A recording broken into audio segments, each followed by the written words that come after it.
Olá, hoje a gente vai mergulhar numa obra, olha, fundamental e que provoca bastante, viu? O Negro, de Bom Escravo a Mau Cidadão, do Clóvis Moura. Só o título já dá o que pensar, né? Uma pergunta que continua muito viva.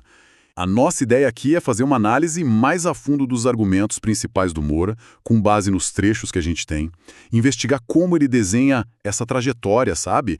Bem complexa do negro desde a escravidão até essa cidadania meio negada depois da abolição. Tentar dar uma visão coesa dessa obra tão importante. Preparados? Vamos nessa. Exato. E o bacana do Moura, eu acho, é que ele não encara isso como história antiga, sabe? Coisa só para livro de faculdade. Não. Para ele, a questão racial é um problema presente, com raízes históricas bem fundas, que estão aí, né?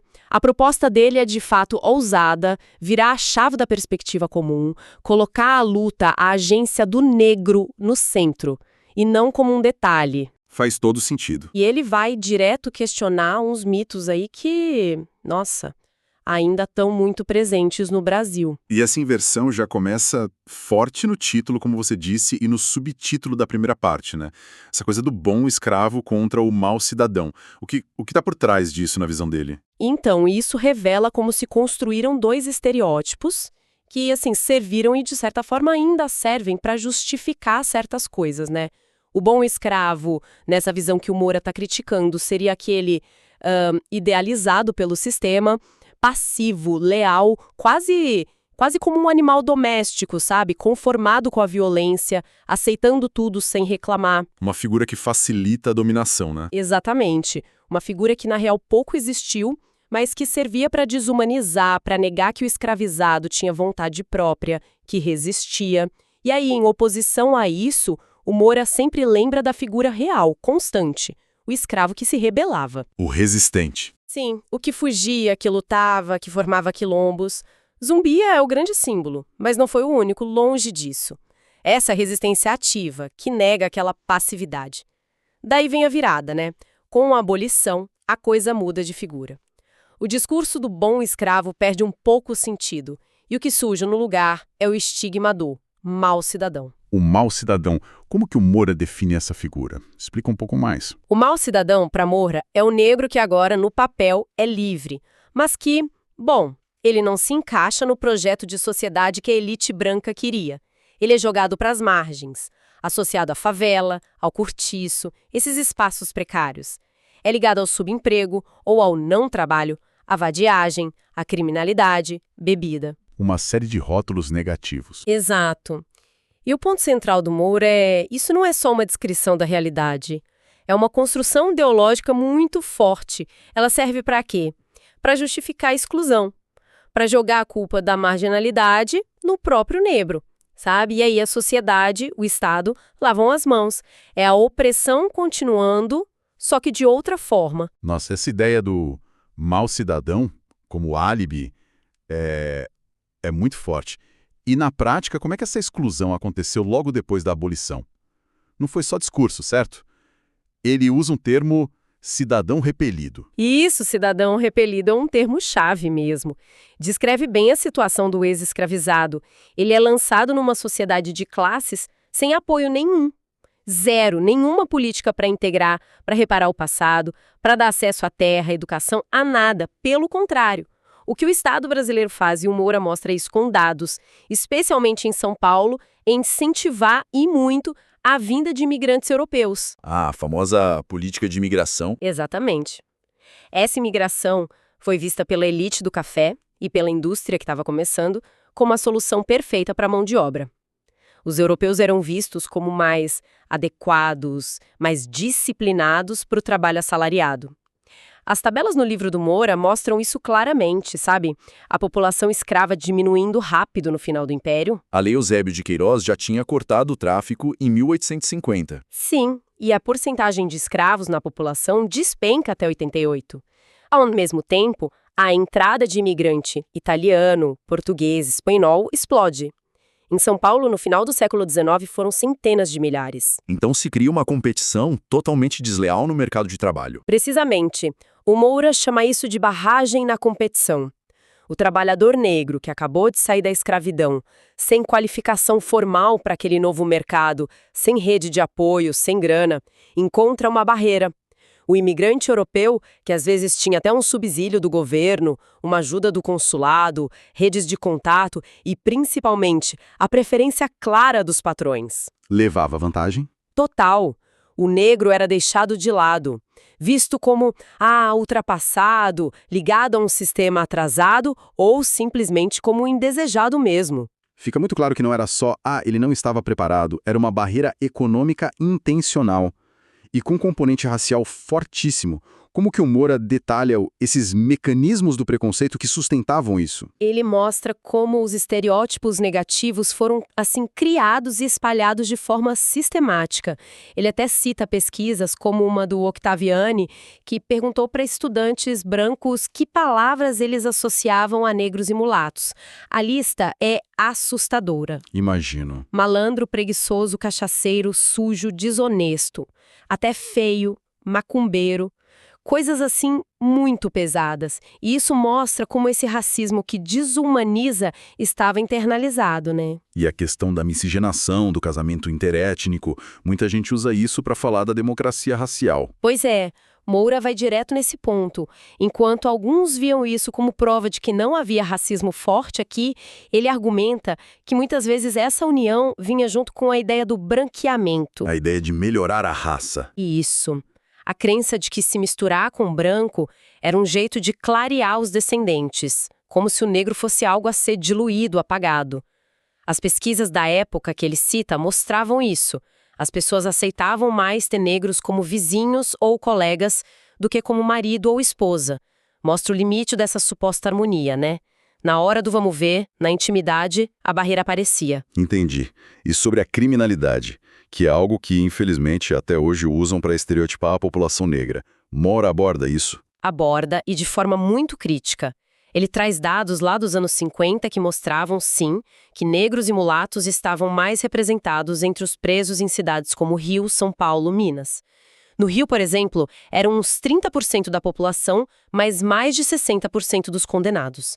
Só que a análise dele foge totalmente daquela ideia de que existe uma tendência racial para cometer crimes. Ele não cai nessa armadilha. De jeito nenhum.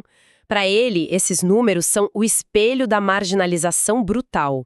São a consequência da pobreza extrema, da falta de oportunidade de estudo, de trabalho digno, das condições horríveis de moradia nas favelas, nos cortiços. Ele até menciona dados históricos de suicídio mais alto entre negros em São Paulo, no começo do século XX.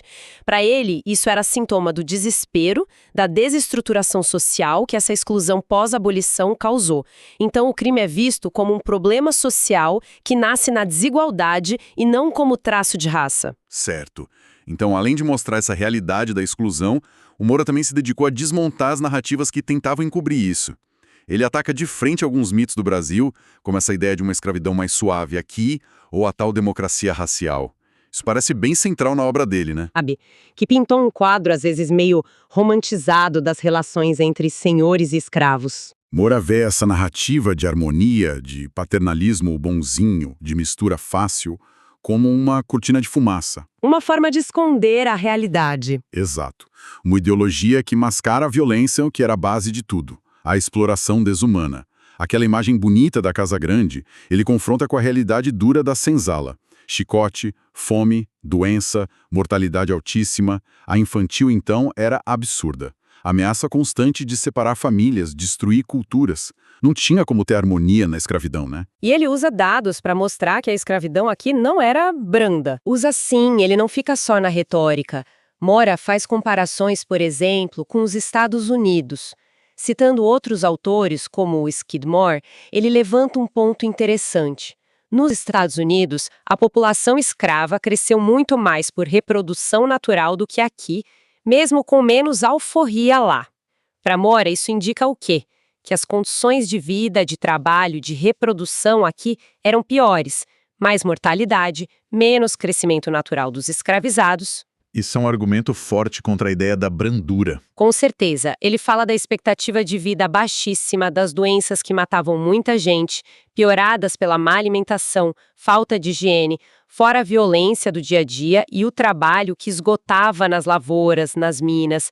Ele até menciona o suicídio como forma de resistência ou desespero, algo que o Nina Rodrigues já tinha documentado. Ou seja, ele usa demografia, dados sociais, para derrubar esse mito. E a democracia racial? Como ele define e por que ele critica tanto? Olha, para Moura, a democracia racial talvez seja o mito mais teimoso e prejudicial.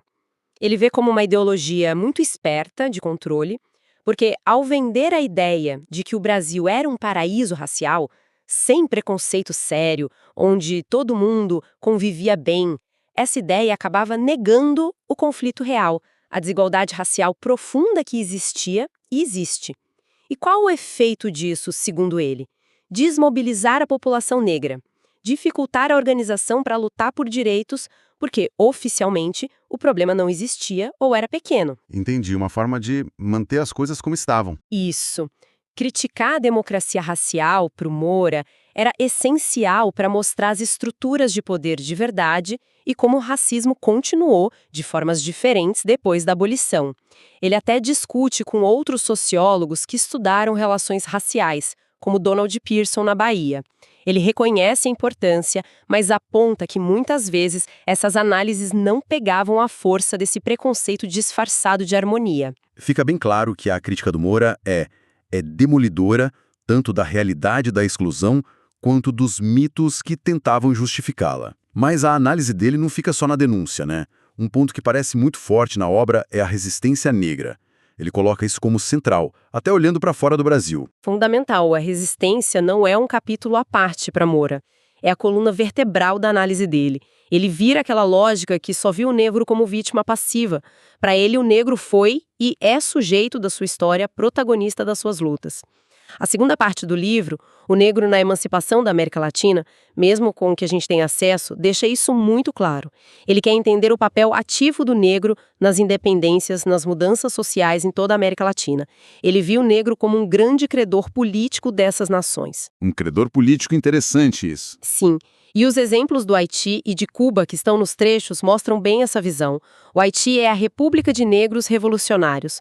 Moura dá devida importância à Revolução Haitiana, de 1791 a 1804. Foi a primeira nação negra independente das Américas, nascida de uma revolta de escravos que venceu a maior potência da época, a França de Napoleão. Isso por si só já é gigantesco. Um marco histórico indiscutível. E Moura destaca pontos importantes dessa luta. O papel do voodoo, por exemplo. Não só como religião, mas como um elo cultural e ideológico que uniu diferentes grupos africanos e deu força para a resistência. Figuras como Macandal, que usava táticas de guerrilha décadas antes, ou Bokimã, o sacerdote voodoo que teria iniciado a revolução, são exemplos dessa ligação entre o espiritual e o político na luta. E, claro, a liderança do Toussaint Louverture, um estrategista incrível. A Revolução Haitiana é um divisor de águas, um símbolo de libertação que ecoou e assustou muitas elites brancas pelo continente todo. Essa leitura do Haiti é realmente impactante. E saindo de lá, como ele trata essa mesma dinâmica de luta em Cuba, com os palenques? Em Cuba, o foco vai para os palenques, que são como os nossos quilombos, e para os cimarrones, os negros fugidos que viviam neles. Moura não os descreve como simples refúgios. Eram centros de contrapoder, de resistência ativa, comunidades organizadas, com roça para sobreviver, organização social própria e, muito importante, táticas militares para se defender e até atacar o sistema escravista e os espanhóis. Não era só fuga, era organização e enfrentamento. Exatamente. E ele mostra que isso durou séculos em Cuba, desde o começo da colonização. Descreve a repressão brutal, os rancheadores, que eram caçadores de escravos fugidos, usando cães, violência extrema. Mesmo assim, os palenques continuaram existindo, como ilhas de liberdade negra dentro da sociedade escravista. E a participação nas guerras de independência? Moura também analisa isso, como na Guerra dos 10 Anos contra a Espanha, e mostra que era complexo. Tinha negros lutando dos dois lados, mas a maioria foi para a causa da independência, porque via ali a chance da abolição e de mais igualdade. O general Antônio Marcel, um líder militar negro importantíssimo, é um símbolo disso. Mas o Moura também aponta as contradições. Mesmo com a independência, o racismo e a marginalização não sumiram do mapa, e a integração de verdade do negro na sociedade cubana continuou sendo uma luta. Entendi. Essa análise que vai além do Brasil reforça muito o argumento sobre a agência negra. Então, juntando tudo isso à crítica aos estereótipos, a análise da exclusão pós-abolição, a desmistificação das narrativas e a centralidade da resistência, qual seria a mensagem principal, a grande contribuição do Clóvis Moura com essa obra, pelo que a gente viu? Olha, a grande contribuição do Moura, e que continua super atual, é dar uma interpretação radicalmente crítica da formação do Brasil e da América Latina com a questão racial no centro. Ele mostra, sem deixar dúvidas, que a abolição formal da escravidão aqui não teve nada a ver com integração ou igualdade. Pelo contrário, começou um novo ciclo de marginalização sistêmico, talvez mais disfarçado, mas tão eficiente quanto. Uma nova forma de opressão. Exato. E essa nova opressão se baseou, segundo ele, em 3 coisas: barreiras econômicas reais, como a competição desigual com imigrantes, um preconceito racial profundo e espalhado, nos estereótipos, na ideia de branqueamento e mitos nacionais muito fortes, o bom senhor, a democracia racial, que serviam para justificar a desigualdade e esconder o conflito. E a resistência sempre presente. Esse é o ponto talvez mais vital. Moura resgata e põe no centro da história a resistência negra. Quilombos, revoltas, fugas, as táticas culturais como o voodoo, a própria luta diária para sobreviver com dignidade, tudo isso não é exceção. É a resposta constante do negro à opressão. Ele nos obriga a ver o negro não só como vítima, mas como agente da própria história, um lutador pela liberdade. E a comparação com Haiti e Cuba mostra que isso foi algo do continente todo. É uma análise que realmente força a gente a encarar umas narrativas bem mais confortáveis sobre o nosso passado e o nosso presente. O que me marca muito é como ele conecta, por exemplo, a política de imigração com a manutenção da estrutura racial.